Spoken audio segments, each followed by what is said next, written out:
Desafios. Desafio, a gente ouve falar disso de vez em quando. Cada ano é um novo desafio. No serviço você tem desafios. Na família, seus desafios pessoais. Interessante, eu estava pensando na palavra desafio. Eu convido você já a abrir em Marcos capítulo 8. Nós leremos do versículo 31. Nós vamos ler a partir do versículo 31. Então fique com a Bíblia aberta. Estamos usando a versão Nova Almeida atualizada. E nós leremos até o versículo 30 e Marcos 8, do 31 até o versículo 38, faremos essa leitura. Mas a palavra desafio, eu fui procurar o significado dela. Ela vem do latim, é desfidare. Desfidare. Diferente, né?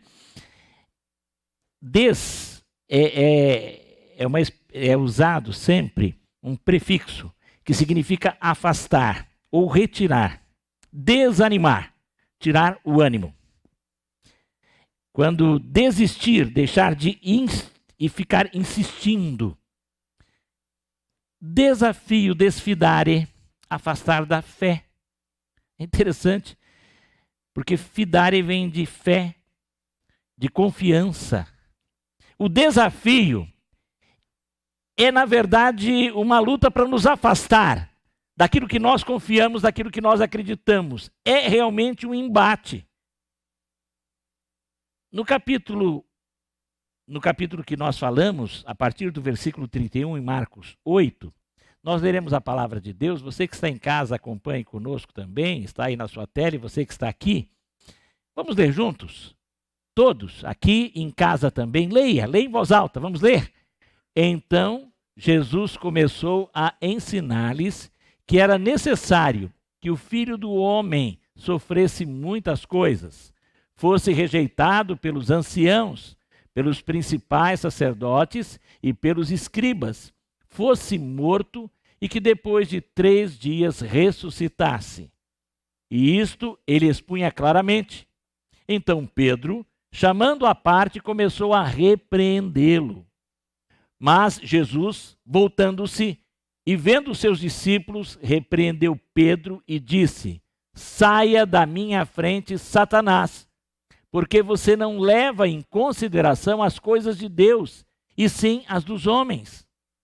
Então, convocando a multidão e juntamente os seus discípulos, Jesus lhes disse: se alguém quer vir após mim, negue a si mesmo, tome a sua cruz e siga-me. Pois quem quiser salvar a sua vida, a perderá. E quem perder a vida por minha causa e por causa do evangelho, esse a salvará. De que adianta uma pessoa ganhar o mundo inteiro e perder a sua alma? Que daria uma pessoa em troca de sua alma? Pois quem nesta geração adúltera e pecadora se envergonhar de mim e das minhas palavras, também o Filho do Homem se envergonhará dele quando vier na glória do seu Pai com os santos anjos. Obrigado, Pai, por tua palavra, que é viva, que é eficaz. Rogamos que pelo poder do teu Espírito ela se torne clara a todos nós. E que o Senhor também complete todas as mensagens já trazidas até aqui, nos mostrando como fazer para melhor sermos, melhor te louvarmos e realmente sermos vencedores. Em nome de Jesus, amém.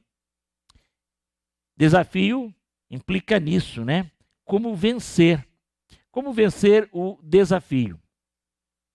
É interessante que também desafio hoje lembra, né, combate, luta, guerra, um obstáculo que deve ser ultrapassado, objetivos a serem alcançados. No início da humanidade, conforme nós lemos no livro de Gênesis, capítulos 1 e 2, o ser humano foi colocado na terra para cuidar de tudo o que Deus criou.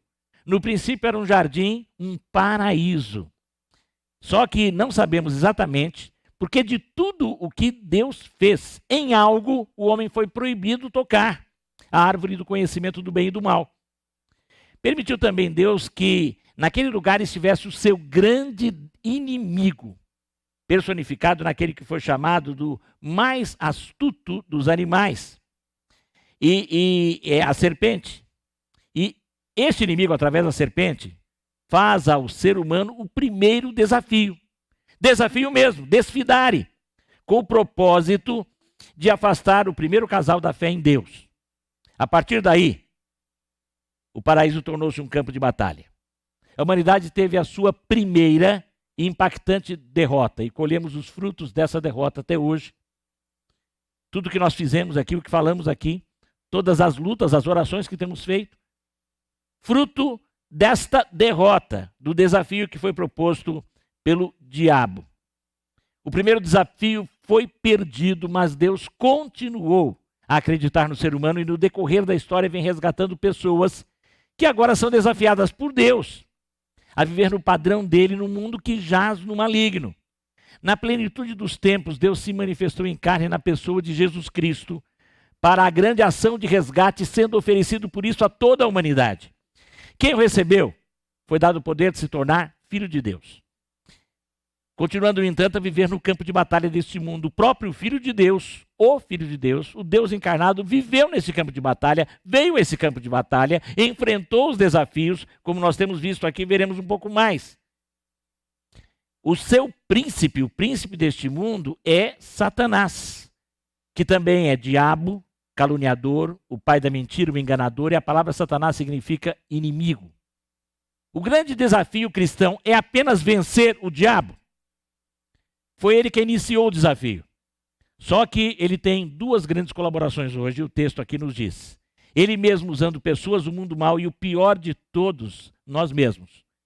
Eu e você. A nossa natureza caída. Nós temos nesses. Ele mesmo, o diabo. Você tem em você mesmo e você tem no mundo os três grandes desafiadores que querem derrotar você. Esse é o grande desafio que nós enfrentamos cada dia com esses três grandes desafiadores. O desafio do diabo diretamente, o desafio da minha e da sua carne, do meu e do seu eu, o desafio do mundo, que jaz no maligno. O desafio do diabo, do versículo 31 ao versículo 33, eu quero reler. Então Jesus começou a ensinar-lhes que era necessário que o Filho do Homem sofresse muitas coisas, fosse rejeitado pelos anciãos, pelos principais sacerdotes, pelos escribas, fosse morto e depois de 3 dias ressuscitasse. Jesus estava falando da sua morte e ressurreição. Quando? Quando Pedro, o mesmo Pedro que aqui aparece e que tem uma chamada assim terrível, recebe um nome terrível, esse Pedro antes tinha declarado, quando Jesus perguntou o que as pessoas dizem que eu sou, ele disse, você é o Cristo, você é o Messias. Pedro faz a primeira grande declaração do Novo Testamento da messianidade de Jesus, pelos apóstolos, pelos seus discípulos. O primeiro discípulo a declarar, tu és o Messias, o enviado de Deus, aquele que veio cumprir as profecias, aquele que veio resgatar, que veio para ser rei, o ungido de Deus. E aí Jesus fala, não foi você que declarou, Pedro, o Espírito Santo é que usou você para declarar. Que bênção, o Espírito Santo usou Pedro. Mas agora Pedro chega para Jesus e fala, olha Jesus, você não vai ter que morrer não. E eu vou estar com você. E eu não vou deixar. Porque você morrer, que é isso? O Senhor está aqui chegando, nós estamos tendo a vitória, o povo está do nosso lado. É a hora de, como Messias, que eu declarei, o Senhor mesmo reconheceu, que o Espírito Santo me revelou. Então eu também estou entendendo que o Senhor, como Messias, tem que assumir o poder.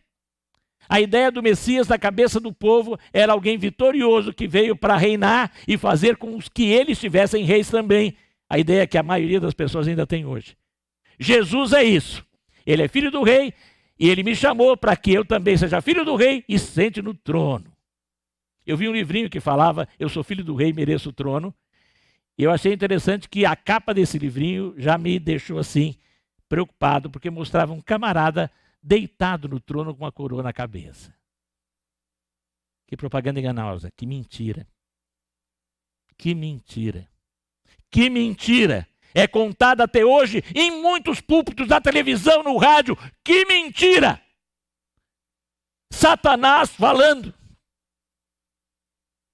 Porque Jesus disse, esse Messias que você está falando é o Messias que Satanás quer. O Messias que não tem que pagar o preço dos pecados. O Messias que não tem que ir para a cruz. O Messias que não tem que derramar o sangue. Porque Satanás quer negar que aquela desobediência inicial gerou a morte, o inferno. E é isso que Satanás quer. Há um livro sagrado aceito por muita gente do mundo que diz que Jesus na última hora foi livrado da cruz. Essa palavra não é de Deus, é de Satanás, é do inimigo. Há um livro que se diz sagrado. A Bíblia declara que Jesus Cristo veio para ser rei, mas a coroação dele foi na morte, e após a morte a ressurreição, e aí a glorificação. Mas teve que passar pela cruz, pela morte, pelo sofrimento, pagar o preço do meu e do seu pecado com o sangue dele. Sim. E Pedro queria desviar isso. E esse propósito de Jesus, Pedro se deixou usar por Satanás. O mesmo que foi usado pelo Espírito Santo, logo depois estava sendo usado por Satanás. Isaías 53 já tinha anunciado e Pedro desconhecia e deixava isso. Sabe que até hoje o diabo está desafiando eu e você para, ora, sermos como Pedro e sermos usados por Deus para tirarmos pessoas dos projetos de Deus. E o diabo usa pessoas até hoje, talvez você já tenha ouvido alguém dizer para você, olha, essa coisa de ser crente não está com nada. Essa coisa de ser crente é fanatismo. Politicamente incorreto. Isso é coisa do imperialismo americano. Já ouviu essa frase? Já ouviu alguém dizer isso? Satanás falando. Não fique com raiva da pessoa. Tenha pena dela e ore por ela. Agora, às vezes também Satanás fala entre irmãos e irmãs. Quando um projeto que Deus colocou no seu coração, um ministério que Deus pôs para você, alguém chega e fala, olha, você não tem capacidade para isso. Não pensa nisso, não sonha com isso. Às vezes um projeto que pode incluir aí a profissão, que pode incluir um ministério diretamente, e alguém vem, algo que Deus colocou no seu coração com certeza e clareza, e você já confirmou isso, e vem querendo tirar. Mas não tenha raiva da pessoa. A pessoa está sendo usada como instrumento do inimigo. Mas ele não é o inimigo. Satanás quer tomar, quer destruir. Ore por a pessoa. E Jesus orava por Pedro. E mais tarde vai dizer, orei por você. Sim. Não fique com raiva das pessoas. O diabo usa, o inimigo usa, como usou a serpente, eu creio. Ele usa pessoas como usou Pedro. Eu tive essa experiência quando fui para o seminário. Algumas pessoas chegaram para mim e falaram, você é uma criança. Teve gente da minha família que não aceitou. Teve gente que queria me tirar do foco. Eu na época sabia com clareza o que Deus queria, mesmo não entendendo tudo. E fui. Teimosamente fui. Mas as pessoas não são culpadas, elas se deixaram usar. E às vezes, eu e você podemos ser usados por Satanás. Quando precipitadamente também desanimamos alguém de um projeto. Quando não estimulamos alguém a algo que é correto. Quando sabemos que a pessoa está indo para o lugar errado, mas falamos, não, se eu falar alguma coisa, essa pessoa vai virar as costas para mim. E você teria o dever de alertar, e o Espírito Santo mandou você fazer isso, e você não faz. Você está se omitindo, fazendo a coisa do jeito que o diabo quer. Não sendo usado. Quando você não anuncia o evangelho para as pessoas que estão se perdendo, você está sendo usado pelo inimigo. Quando você tem vergonha de testemunhar de Jesus, você está sendo usado pelo inimigo. A sua omissão é diabólica. A minha omissão é diabólica. Porque por vezes caio também nessa tentação do diabo. É o desafio.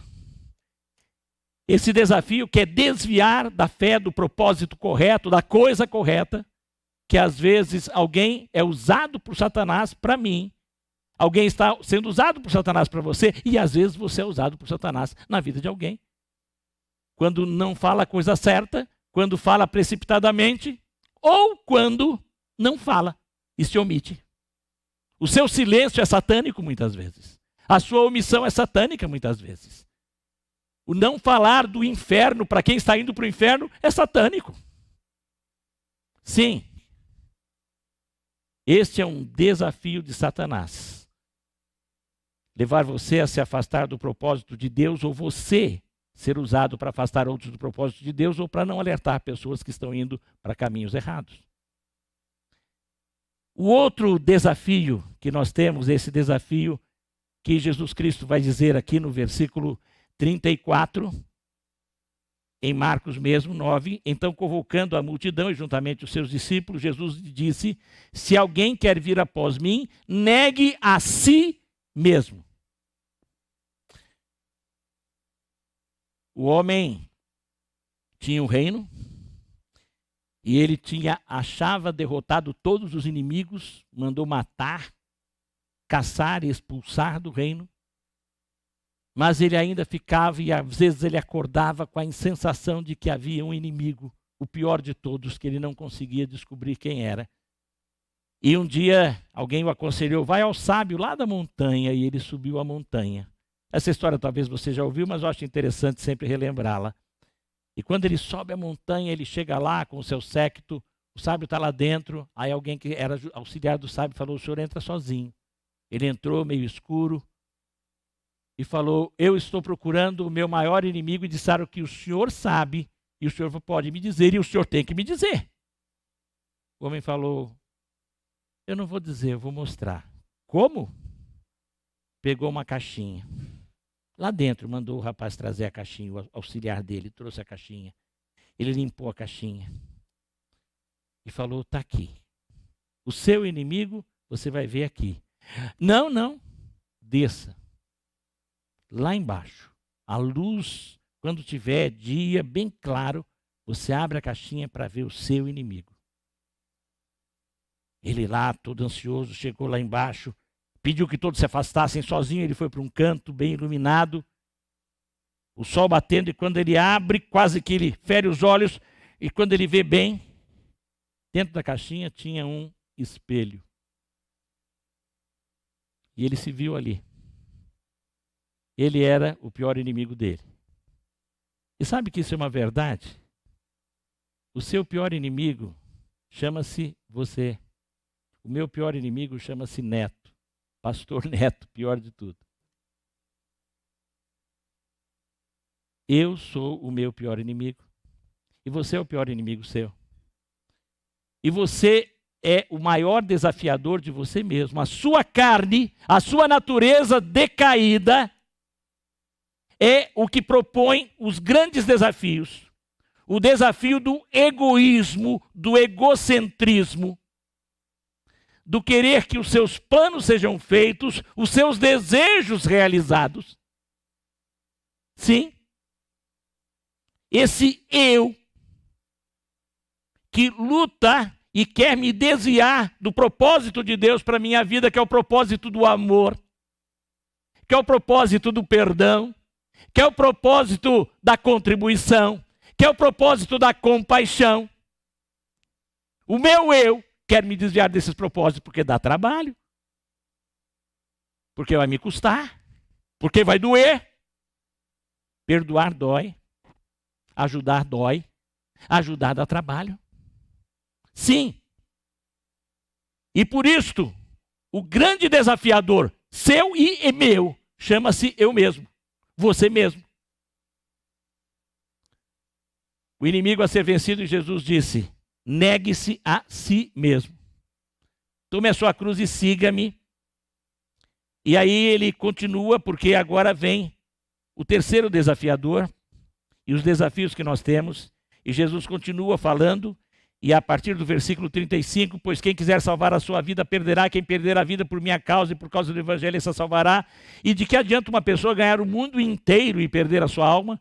Que daria uma pessoa em troca da sua alma? Pois quem nesta geração adúltera e pecadora se envergonhar de mim e das minhas palavras, também o Filho do Homem se envergonhará dele quando vier na glória do seu Pai com os santos anjos. Geração adúltera e pecadora, mundo. O grande desafiador é o mundo. Essa geração adúltera e pecadora, esse sistema anticristão, esse sistema diabólico. Mas o culpado é o diabo. O diabo foi o início. Ele fez o papel dele, ele é o tentador, ele lançou as sementes que caíram nos corações humanos que acolheram. E a maior parte da humanidade aceita. E se tornou súdita de Satanás. E o mundo jaz no maligno, esse mundo mau e as pessoas. Alguém já disse que o Satanás é o grande preguiçoso. Ele não precisa trabalhar muito. O diabo trabalha por ele. Uma pessoa virou para mim e falou assim: pastor, eu não acredito, meu filho se envolveu com as drogas. E eu sei que isso foi, uma pessoa disse para mim, literalmente, eu sei que isso foi uma namorada dele, que frequenta certos lugares, que fez alguma coisa. Ele deixou essa namorada, e essa namorada fez um trabalho para o meu filho. E o meu filho foi para as drogas, mas o meu filho não é aquilo. Eu sei que não é, eu sei que não é o meu filho. É um demônio que toma conta do meu filho, que leva o meu filho para as drogas. Jesus Cristo disse isso uma vez, que o grande mal que não está lá fora, está dentro de você. Os adultérios, os ódios, os homicídios, tudo estão dentro do ser humano. Não existe o demônio da bebida, não existe o demônio do adultério, não existe o demônio da mentira, o demônio da fofoca, o demônio da falsidade. Existe o pecado que está no mundo, dentro de você e no mundo. E são esses pecados e pessoas que vão e desafiam. E nós caímos. Assim como Deus não foi culpado da queda de Adão e Eva, se bem que Adão e Eva quiseram culpar Adão principalmente, Adão logo culpou quem? Deus. Porque a mulher que tu me deste me fez pecar. E a Eva culpou quem? O diabo. Mas Adão e Eva eram culpados como o diabo era culpado. O homem era culpado, Deus não é culpado. Deus a ninguém tenta. Deus não fez o mal. Mas Deus fez todas as coisas, mas ele não fez o mal, não fez o pecado, ele fez o bem.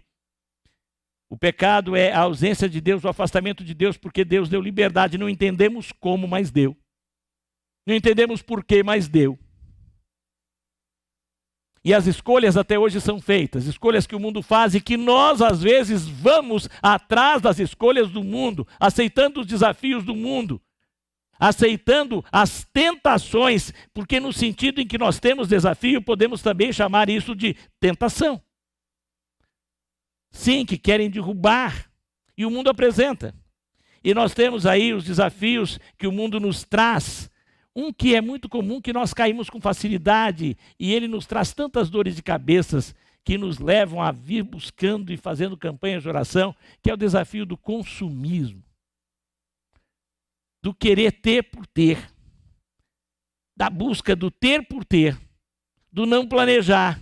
E depois a gente vai atrás de Deus. Deus me livra das minhas dívidas, dívidas que você fez muitas vezes, atrás de coisas que são vãs e desnecessárias. Nós temos o desafio da sobriedade. Sim, sede sóbrios em tudo, em todas as coisas, o equilíbrio em todos os sentidos, que também entra no autocontrole em relação às coisas. A Bíblia diz: tudo me é lícito, nem tudo me convém. Tudo me é lícito, mas eu não vou me deixar dominar por nada. Se eu sei que alguma coisa me domina, ou pode me dominar, a primeira coisa que eu tenho que fazer é não. É fugir, resistir ao diabo, mas fugir da tentação. Se eu sei que tem um pouco de veneno no prato, o que eu vou fazer? Eu dou um jeitinho aqui, eu ponho esse veneninho do lado e como o resto. Que loucura. O que eu faço? Eu jogo o prato fora com tudo. Quebro, jogo fora. Nem quero aproveitar mais o prato.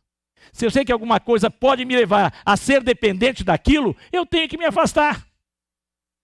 Eu ouvi uma coisa interessante esses dias diz que um camarada estava tomando todas, já estava caindo ali, caindo no balcão, estava desde manhã, e o próprio dono do bar chegou perto dele e falou, meu amigo, e ele o tempo todo, e só na cerveja, só na cerveja. E aí diz que o camarada assim, e estava do lado dele uma moça, junto com ele, e falou, meu amigo, você é um homem inteligente, você está aqui, você não está vendo? Eu não sou contra você beber um pouquinho, até bom para mim, eu estou ganhando. Mas agora eu estou preocupado com você. Olha o que está escrito aqui. Ele olhou, você consegue ler? Eu leio. Então lê. Beba. Sim, beba. Como? Com moderação. Então, olha, eu procurei a tal da moderação. Mas eu tenho encontrado Maria, a Débora, hoje eu estou bebendo com a Rita. Porque a moderação eu não encontrei. Ficou só na ordem, beba. Isso é um crime. Essa frase é criminosa. Isso tem coisa em comunicação, tem até um nome para isso. Dizem que a Coca-Cola vende demais porque ela está escrito assim, beba Coca. Beba. Uma ordem, um imperativo. Então o imperativo nas garrafas de bebida alcoólica é beba. E quando você começa, o resto vai embora. Não seja tolo. Modere-se em tudo. Não vai experimentar nada, não vai experimentar um cigarrinho de maconha para aliviar a tensão. Não vai experimentar uma carreirinha para ficar entusiasmado. Moderação também no que assistir. Hoje em dia, eu ouvi uma mensagem que mexeu comigo, falando aos pastores, o pastor o que falava disse assim, olha, hoje um dos problemas sérios nossos são as séries e as maratonas, porque tem pastor aí que está maratonando tudo quanto é série, mas não faz um capítulo da Bíblia por dia sequer. Essa palavra mexeu com a gente. Sim. E a gente cria dependência também disso. Dependência na televisão, nas séries, dependência na internet, dependência nas redes sociais. Moderação. É o desafio do mundo, que quer enredar você, amarrar você, consumir você, derrubar você, afastar você da fé.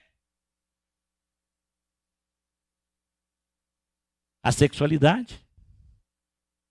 Que hoje está fácil, né? Pornografia. Está aí. Muita gente dependente disso também. O desafio para sermos fiéis às nossas famílias, ao compromisso assumido. Fidelidade ao compromisso. A palavra bodas significa votos. As bodas eram o nome dado à celebração dos casamentos. Depois vieram sendo as celebrações de datas de casamento. Começou com bodas de prata, depois bodas de ouro eram as principais. Dizem que na Idade Média, na Alemanha, celebrava-se, porque já era difícil na época. Alguém que alcançava 25 anos de casado, ele recebia na comunidade uma coroa de prata. O casal recebia uma coroa de prata. E quando chegava aos 50 anos, recebia uma coroa de ouro. Hoje já tem boda de 1 ano. Porque falava-se antigamente da crise dos 7 anos.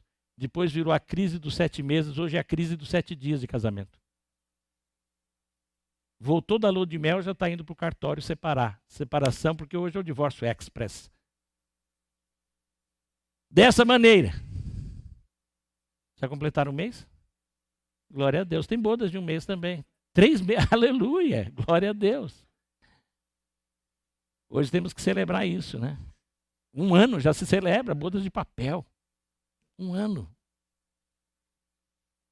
Eu dou o papel de presente para quem completar 1 ano. Eu não dou o presente, eu dou o papel. Sim. Desafio da fidelidade à família, ao compromisso, ao voto, bodas os votos que você fez.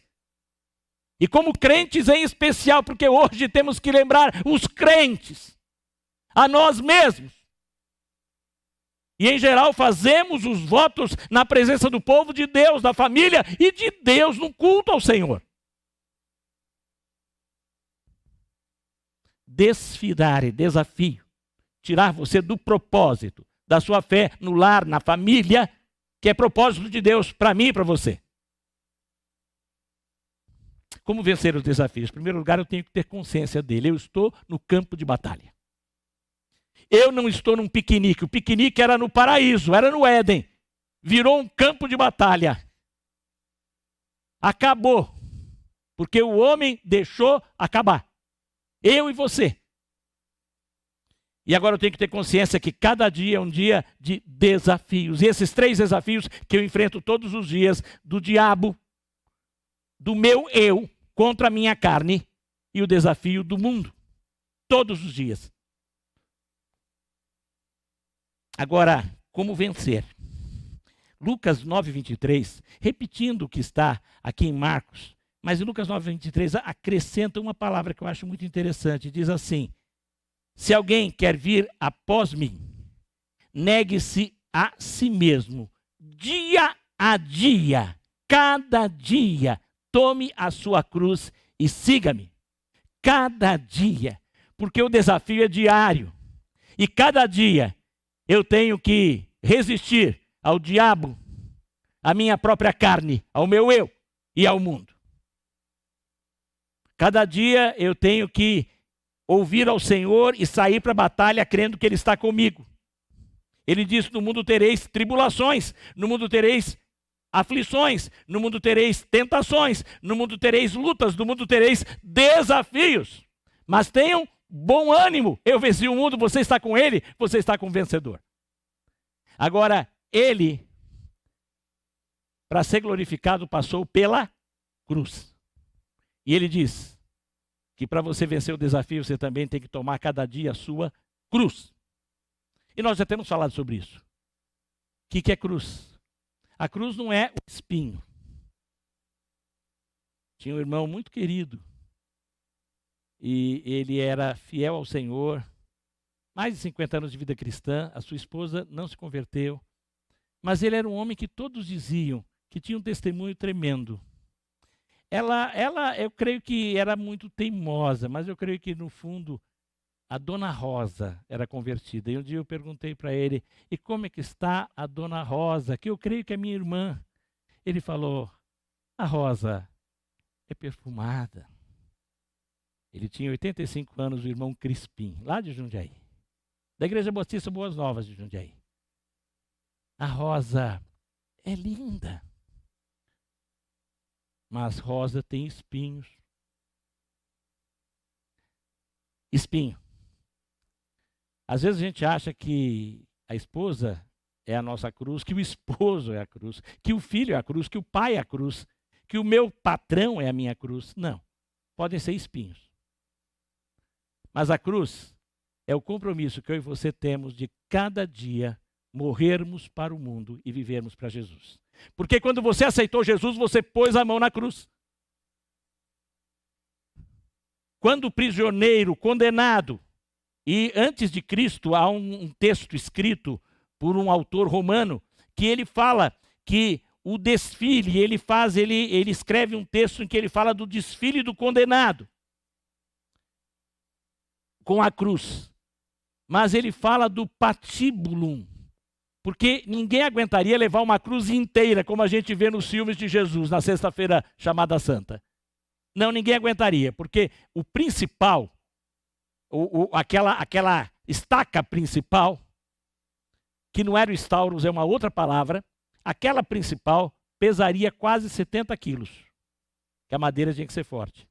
Às vezes era uma árvore plantada, eles só tiravam, mas o patíbulo era o travessão. E era aquele travessão que o condenado levava, que dizem em média pesava 30 quilos.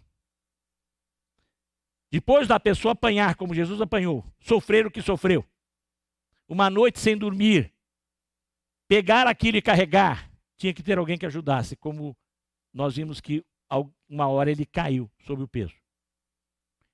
E alguém foi convocado para auxiliar.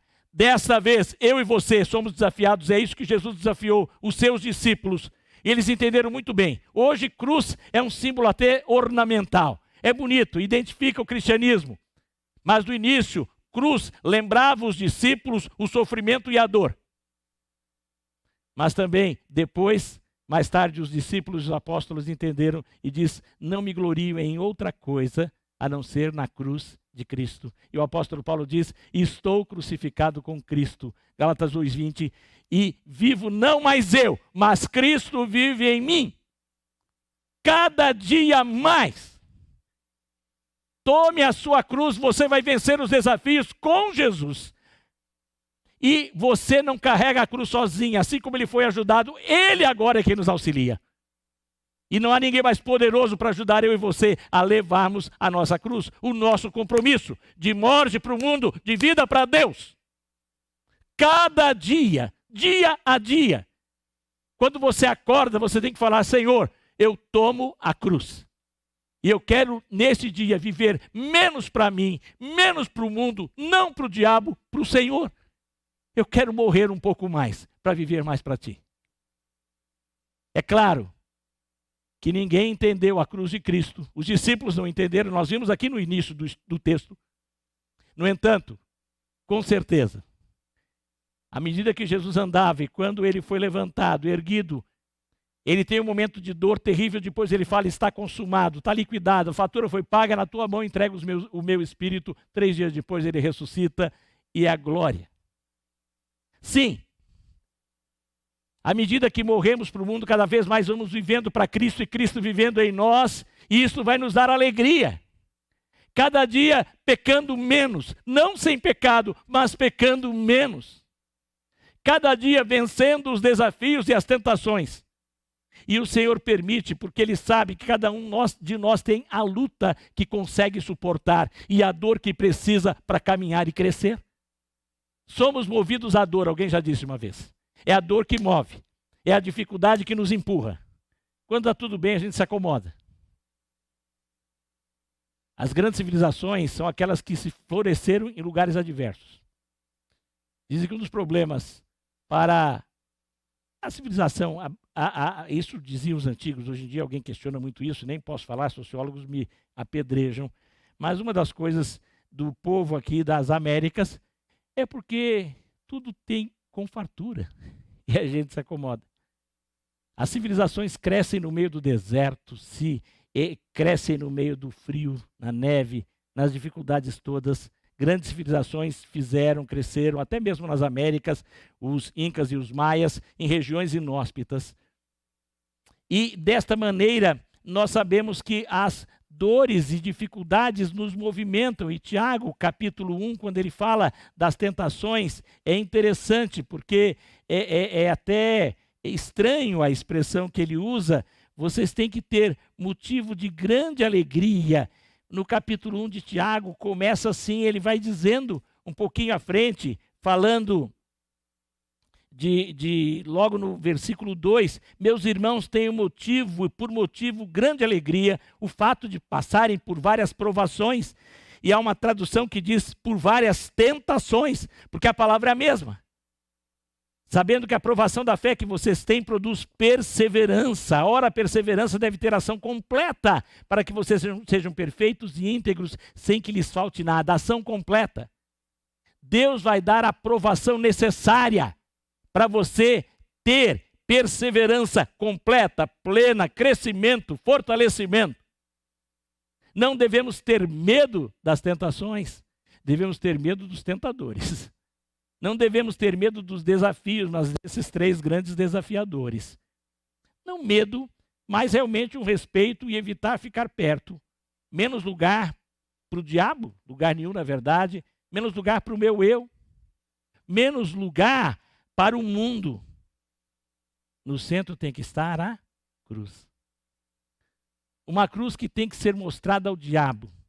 Quando ele vem querendo te derrotar, querendo te desanimar. Quando ele vem até querendo te acusar e falar: olha, você realmente não tem jeito para essa coisa de crente. Não tem, não dá. Você não consegue. Você pecou de novo, você errou de novo. E você tem que falar: o sangue de Jesus me purifica de todo pecado. A cruz de Jesus me justifica. E eu estou na cruz de Cristo. lavado pelo sangue de Cristo, renovado pelo sangue de Cristo, restaurado pelo sangue de Cristo. E você apresenta a cruz para o diabo e o diabo foge da cruz. E você tem que apresentar a cruz para o seu eu. Na hora que ele quer moleza, olha, o nosso caminho é da cruz. É de negar-se. É dizer não para o seu eu, para a sua vontade, para o seu orgulho.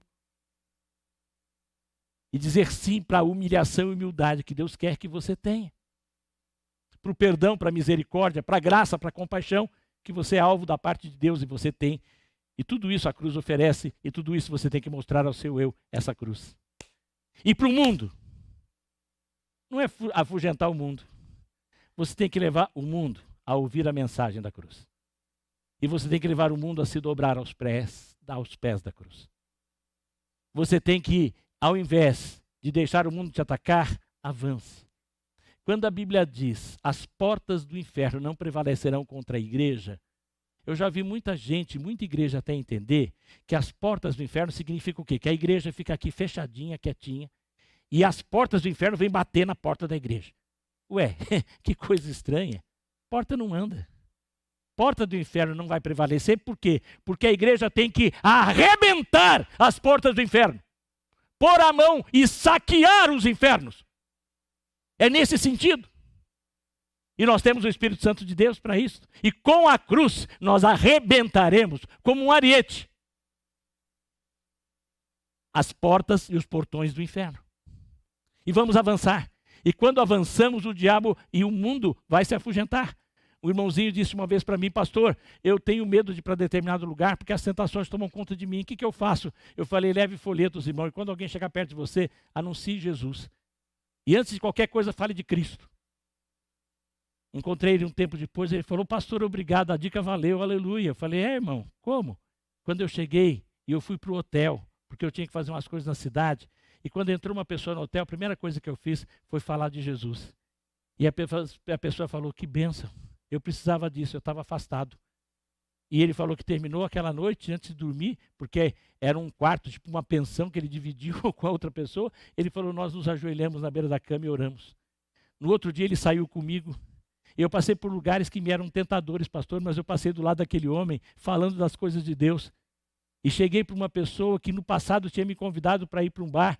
E quando eu cheguei para aquela pessoa, com aquele homem, eu tinha um folheto na mão e falei para ele. Ele olhou para mim estranho e falou, que bom que você me deu essa palavra, estava precisando. Aleluia. Avance, avance.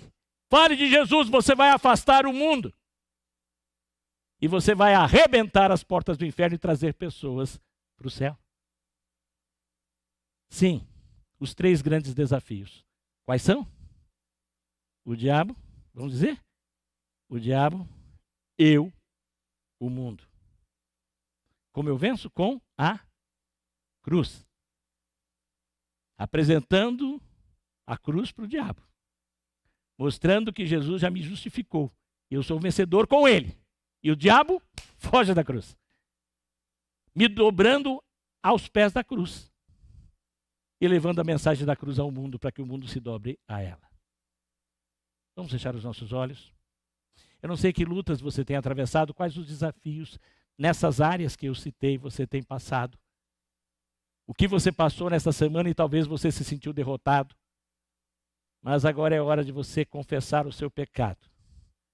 De você falar para o Senhor, Senhor, eu sou derrotado, mas eu sei que com o Senhor eu sou mais que vencedor.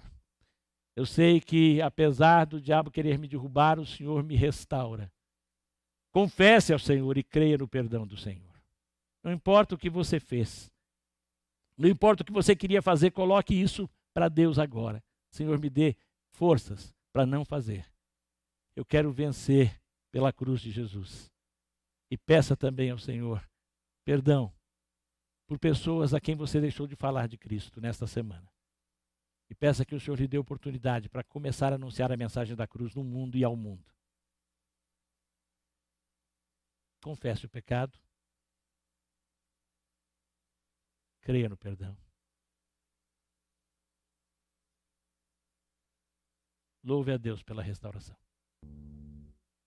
Mas talvez alguém aqui esteja tendo lutas e talvez até preocupado com essa semana. Ainda estamos de olhos fechados. E eu quero orar de uma maneira especial com você. Como eu oro por mim sempre. Se você que sente essas lutas e esses desafios que têm sido grandes e você tem se sentido derrotado, mas você crê no poder da cruz de Jesus, na restauração, e você quer a renovação do poder do Espírito na sua vida, ou talvez você queira aceitar a cruz de Jesus e queira aceitar Jesus como seu Salvador, fique em pé agora, aqui, e aí onde você está, na sua casa, fique em pé aqui se você quer. Se você passa por uma luta, um desafio, fique em pé. Eu quero orar por você agora. Você tem sentido e se sentiu derrotado nesses dias, mas crê na vitória de Jesus, fique em pé. Coloque-se em pé na presença do Senhor. Em casa, se você quiser, escreva e nós queremos orar por você. Quem quer aceitar Jesus também, faça isso agora. Pai bendito, tu vês aqueles que se levantam na tua presença, tu sabes das lutas e como cada um está enfrentando os desafios aqui citados. Eu te peço, Pai, que agora, neste momento, eles possam sentir o poder do teu Espírito tomando conta dos seus corações, das suas mentes, dos seus corpos. Eles possam sentir que com Jesus há restauração, perdão e vitória. E que essa semana será uma nova semana. Ó Pai bendito, eu te peço que aqueles que têm confessado os pecados tenham plena consciência do teu perdão e restauração também, nesta hora. Em nome de Jesus e por Jesus oramos. E se alguém nesta noite tem aceito ao Senhor como Salvador, que depois nos comunique e que o Senhor agora mesmo faça com que ele tenha convicção e certeza da salvação eterna. Em nome de Jesus oramos. Amém.